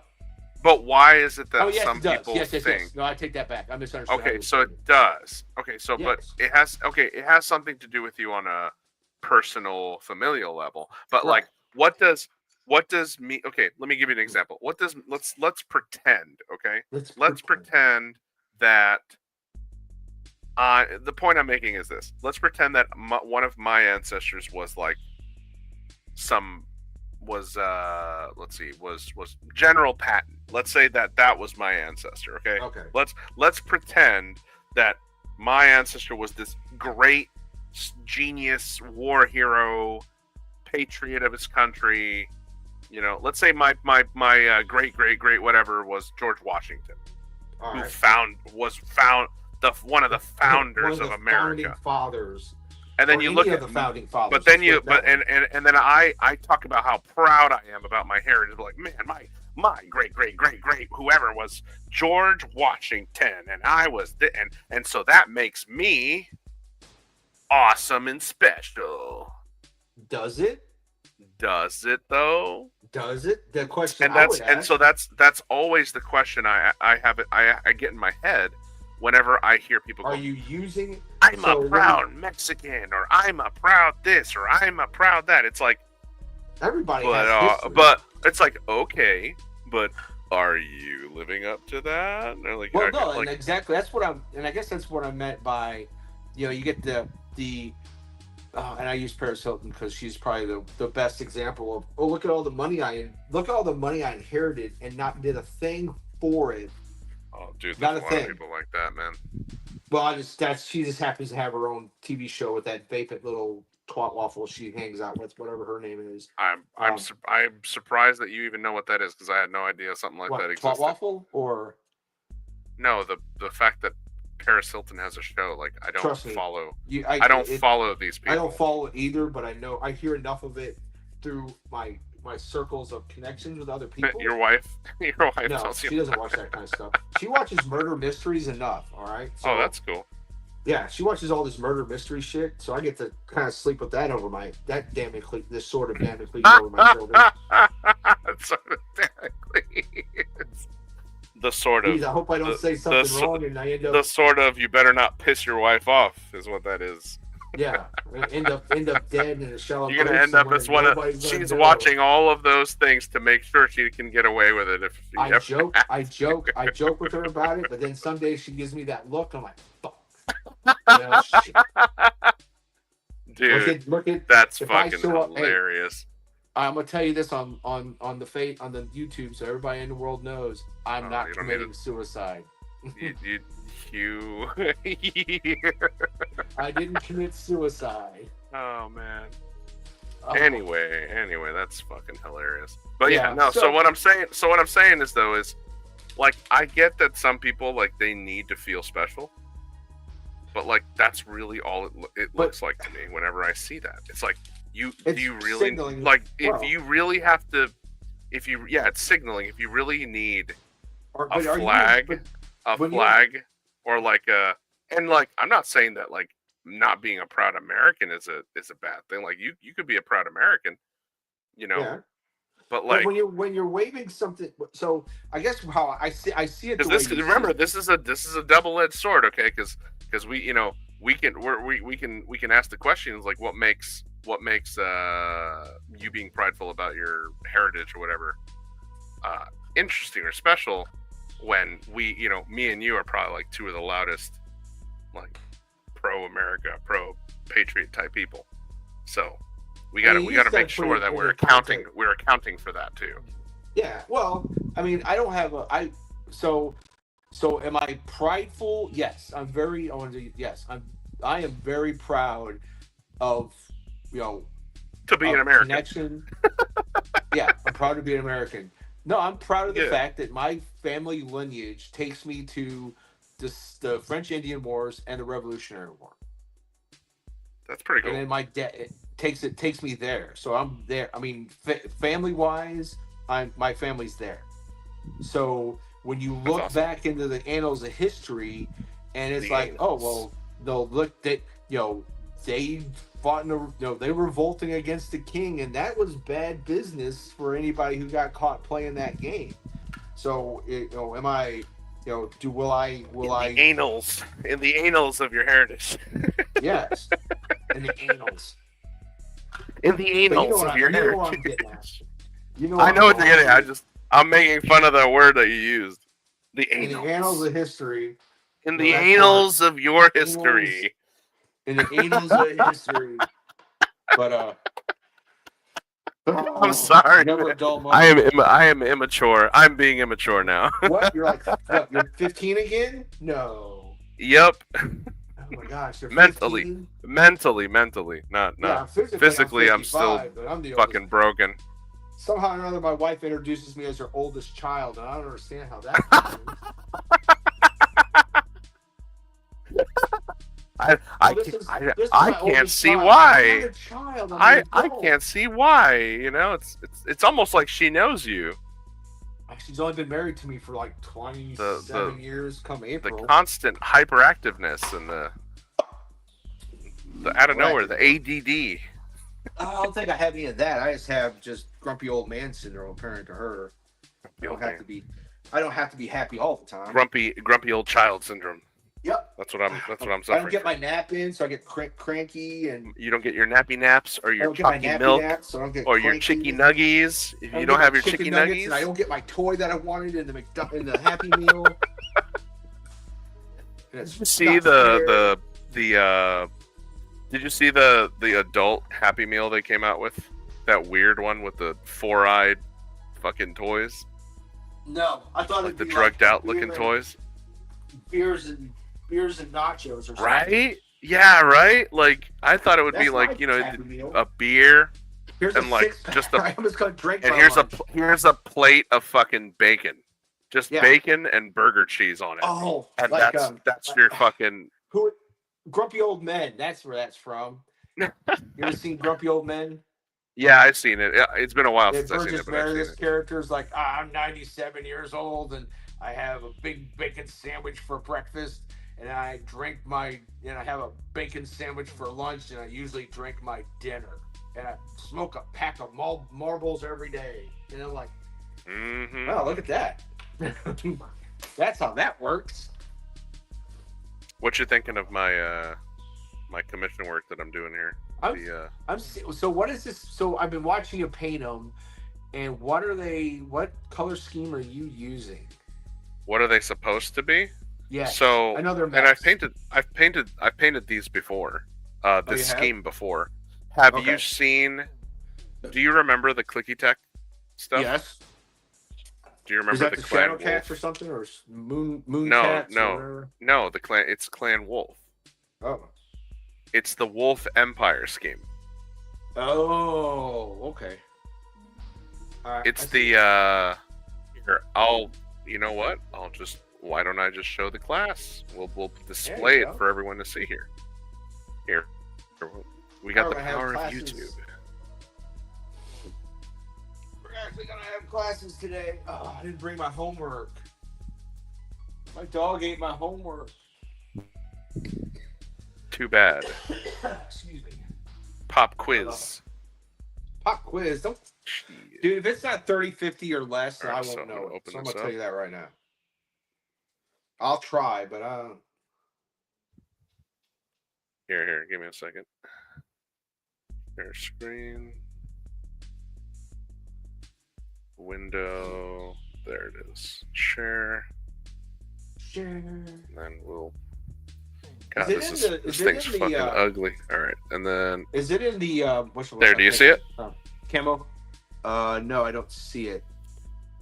Yeah. Camo there it is. Specs. Okay, now, Camo there it Specs is. did do it. Yeah. They've done this scheme. Here, I'll save one of the Camo Specs artists. Oh, I have rendition that. I of think this. I They did it but as I a didn't do display. that particular one.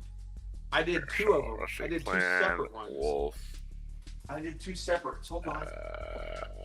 Diorama. Hold on. Hold your horses. And there it is. That's the scheme right there. And these are Camo Specs' versions, which didn't realize- they look pretty good. So, But this is the scheme that I painted. I've already painted about right. 2 large commissions of this scheme for one of my clients, and so he wants a third one. Like this is another batch. Right. I like painting this. I like painting this scheme. It's just it can get really tedious if you don't know what you're doing, and it's really well, hard see, to figure here's, out because it's not as popular. It's not a popular paint scheme. A lot of people hated it because of how it's white. strange Is that, it looks. Is that a brown? But it I looks like- gold, but it's not gold. It's brown, right? It's brown. It's supposed to be a Okay. brown.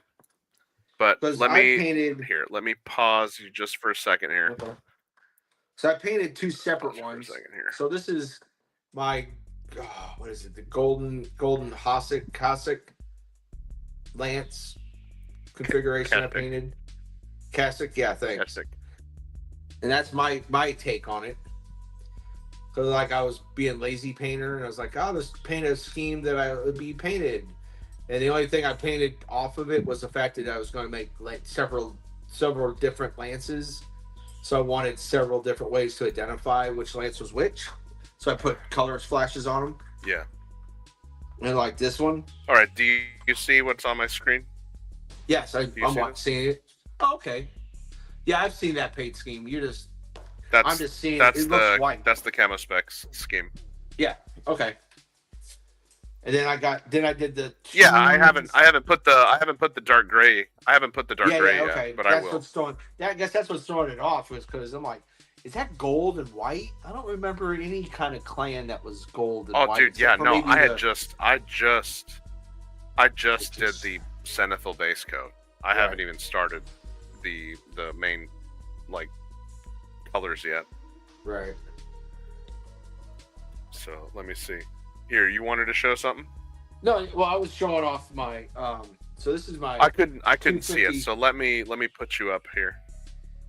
That's the how 250. How do I put? I want to say that's the 256 battle cluster. There we go. Cluster. Can you bring it closer so I can see it? Is that better?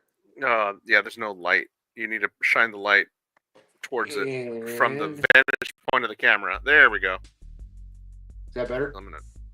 Oh, it's still really hard to see, but yeah. I just expanded the window. Okay. So yeah, this is the 256 assault cluster. I think I painted that. I had to look at my notes. I didn't have my notes with me. I'm gonna look at it here real quick. But yeah, that's that paint color. It's a tan with the dark gray. The tan with the dark gray. Yeah. Isn't that Beta Galaxy? Yes. Well, hold on. Let me see. Let me verify that numbers for you, because I have my homework today. It's Beta Galaxy 352nd Assault Cluster with elementals. So I have elementals to go with them. Then I have the. Hold on. Is it here? No, is that blue lance? That's blue lance. Then I have the Golden Kessex with elementals. Or Kessex. Yep. So everything has elementals now. I have two. I bought 2 points, 2 box sets of elementals, and these are some extras that came in the box set. Elementals are the best. They're the best armor you could put on a mech, on an Omni mech. Oh yeah, extra. I'm gonna put extra armor. What are you doing? I'm putting elementals on my armor. Yep. It's 11 extra points of armor.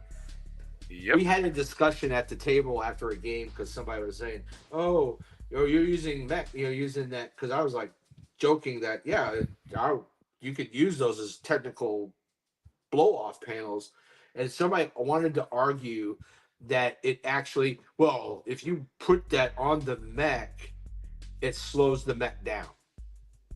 Yes, it does. Oh, it does? Is there a rule for that?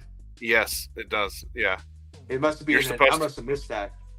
Yeah, it's in both in Classic and the new Alpha Strike.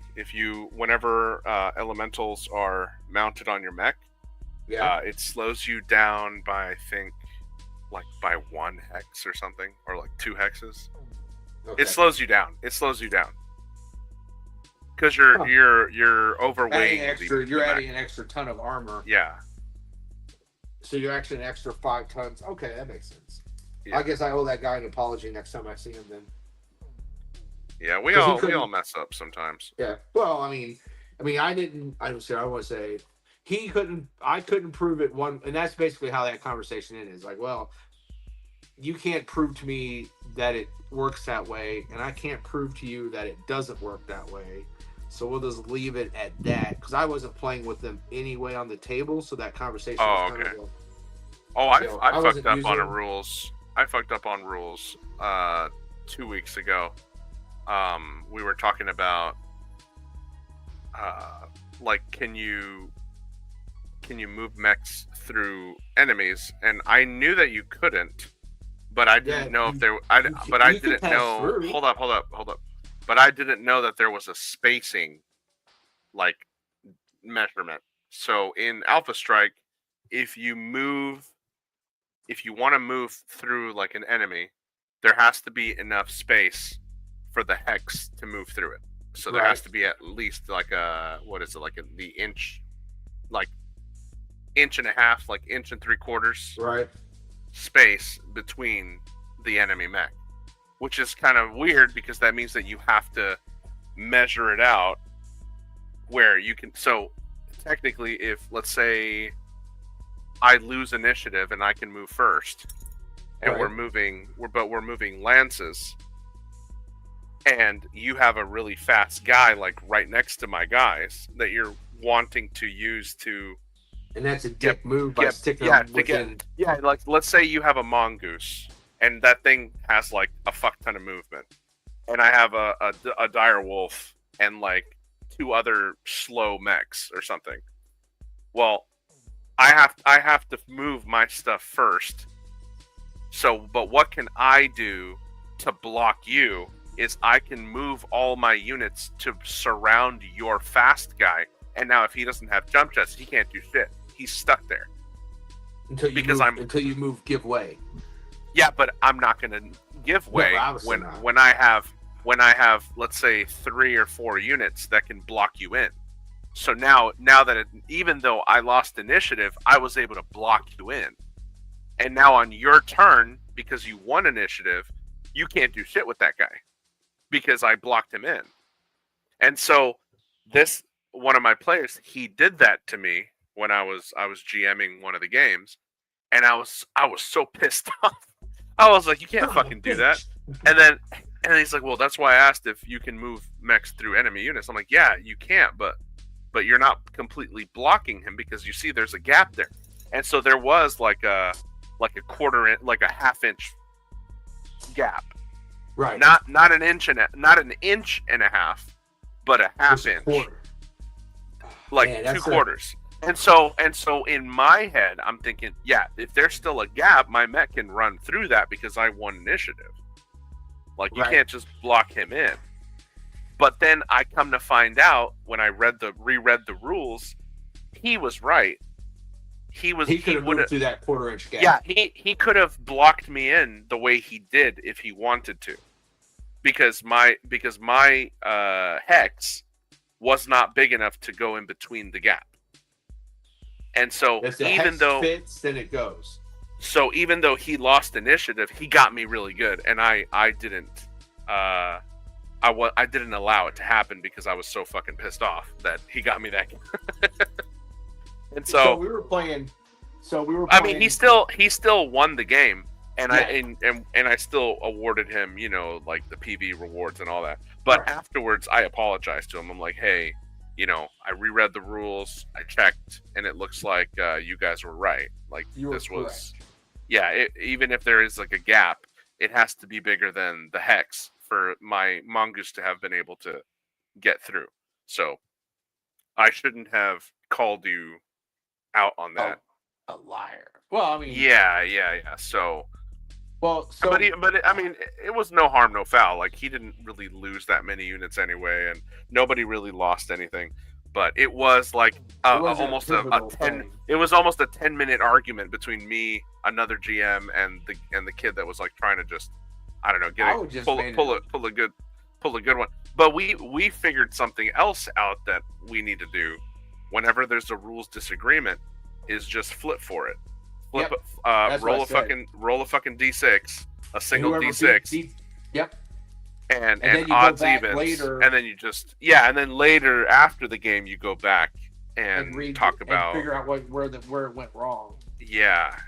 Well, see, that's what I do all the time with my stuff. Is like, oh, well, you know what? It's like, oh, so something similar to that we were playing, and so my opponent was like always trying to run in these streams, keeping his legs wet, and he wouldn't, and I was like, okay, so I mean, and I was like, why are you? And he'd fire, and he'd stay in the streams and he would fire. I'm like, okay, so we took a break because sometimes you just gotta take a break in the middle of a game because your head hurts from all the math. So we took a break, and I was like, "Hey, why are you? What do you think you're gaining from being in these rivers?" Like, oh, well, I read that if you keep your, he said, he read it. It's like, and I read the rule. And I was like, yeah, that works. only if there's heat sinks in your legs. And he goes, Hmm. what do you mean? It's like, if there's no heat sinks in your legs, this trick doesn't work. Hmm. And it's you, because you can't, then the rule, you have to, the water has to cover the heat sinks. So a lot of mechs do not have heat sinks in their legs. They have them in the upper torso. So if he wanted to use that rule, he'd have to almost completely submerge his mech in the water, which then would preclude him in classic BattleTech not to shoot, because he couldn't shoot because he's in the water up to his gun barrels. And so it didn't affect the game any, but that was kind of one of those little ruley things. I was like, you know what, I'm gonna let it slide because we're having fun playing. He's not overheating, or he was gonna probably overheat anyway eventually, and I would catch it because I'm like, dude, you fired a lot of shit. Why are you not? Man, overheating? that would be something that I would not be able to put up with if somebody wanted to pin like pick Well, he wasn't trying to nitpick. cheat. He just read No, the no, rule. no. What I'm saying is like if I'm playing somebody and because the assumption is, and from what I remember on Total Warfare is, if you put your mech in water, it doesn't matter if it doesn't say the heat sinks have to be in the legs. It just says if you're in water, it cools you down, Right. like a set amount. And so going by that rules, there's nothing in there that says anything about heat sinks. Well, you might be playing with optional rules because BattleTech gives you so many venues of optional rules. Like there's the shooting location if you're behind near misses. Size, if you're behind a size 1 piece of terrain like a rock, and when the enemy rolls hit location, it says right leg. It's under partial cover, so it doesn't hit the leg. No, you don't get it. It doesn't even hit you. Yeah, it doesn't hit you because it hit the rock. It didn't hit your leg because your leg is behind that size 1. So if you're playing with the optional rule that the water has to be covering the heat sink location, you could do that because the record sheet shows you where the heat sinks are. Yeah.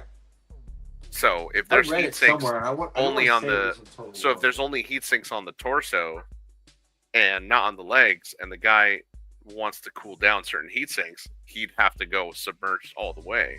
Right. But like I would want to clarify that before the game even starts, before playing with somebody, because if somebody's playing with that fucking level of tedium, then I mean I'm gonna be exploiting some other shit too. Well, like, we discussed that before and I guess we didn't discuss it, or he thought it was just, because we were discussing like the partial cover rules, because I'm a firm believer that, it's like if a laser beam can't shoot through rock, and if half my body is covered by a rock, then it gets partial cover.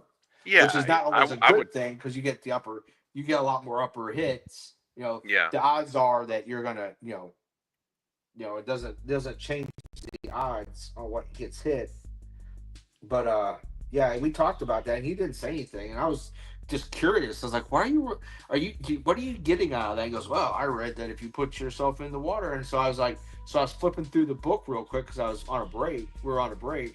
And I was just flipping through the PDF real quick, and I read the rule, and I'm like, I mean, it almost seems like you need to have the heat sinks in the water that need to be affected. And so I didn't call him up on it any more than that. Yeah. You didn't push the issue. You didn't push the issue. You just let the game continue. And like that's sometimes that's the smartest. And we're playing just to play. It wasn't things. like we were playing for pinks or anything. Yeah. I mean, like in my campaign game, people are playing for keeps. They don't want to. Yeah, I don't want to lose when I don't need to. I mean, I'll lose graciously if I have to. And I as a GM, like I'm not going to be losing anything if something dies. So most of the time, I just let people kind of do whatever they want. But when I start detecting cheese or something stupid, I'll call it out and be like, hey, come on, man, like now you're kind of tripping in. Like I'm already making this game easy for you, by not including some OP shit, and here you are throwing OP shit at me. Now I'm going to throw something OP at you. Oh, and I don't want to and I don't want to hear any crying about it, Well, yeah, I've So always what's good for the goose is good for the gander. right. More folksy If wisdom. like if you want to play, if you want Catch, to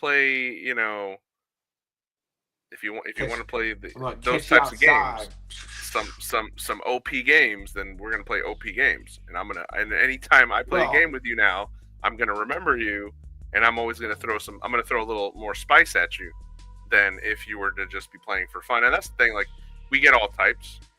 yep. I have all types of players in my group. We have the competitive players, and then we have the guys that just want I to have had to fun. rein in. I had to rein in one of my guys pretty hard, and I didn't feel bad about it. One of the so we were playing a game. He had to come back because I guess I hurt his feelings, but he was up and cheating. Now I Oh, caught him. I called him out. I've never had that problem. So Well, I'm glad that I he haven't was. yet. I went. All right. So it wasn't. I probably shouldn't use the word cheating. He was fudging. He was fudging numbers that couldn't. He shouldn't be fudging. Gotcha. And it was like because his because I kept watching him do his thing because I was GMing and he certain so before the game you bring me your mech sheets before the game and I check piloting scores and I check your gunnery scores so Yeah. you don't change them in the game, right? Yes. And then he's like, oh well, let me write these down. So he writes them. He puts it down on the sheets, and then I'm watching him. I'm watching the play, and it's like at certain points in time, is like, dude, didn't this guy just get like an 8, but now he's at a 5? How's this happen? Well, he's got this gunnery skill. I was like, didn't he have a gunnery of X the last turn? Oh no, that was this max. Like, no, I'm pretty sure it was Oh, I this hear you. max. I hear you. I hear you. And He then was he got trying. He mad. was He's like, trying to. well, He was trying to make it seem like he was being sneaky. yeah, he was, and I called him on it. And I was like, well, I'm pretty sure that this mech here, that pilot had a 5, and this mech over here, and it changes when he actually was going to get some good hits. You know what I'm saying? Oh, I'm in close range, so I'm going to get better scores at close range. I'm like, oh. And that guy, he was like, I was like, I called him up on it, and then he had the organizer talk to me. I was like, he's cheating. Is it bedtime?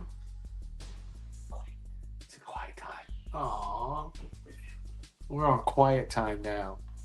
Well, it is almost time for me to head out as well. So, Oh shit! Oh yeah.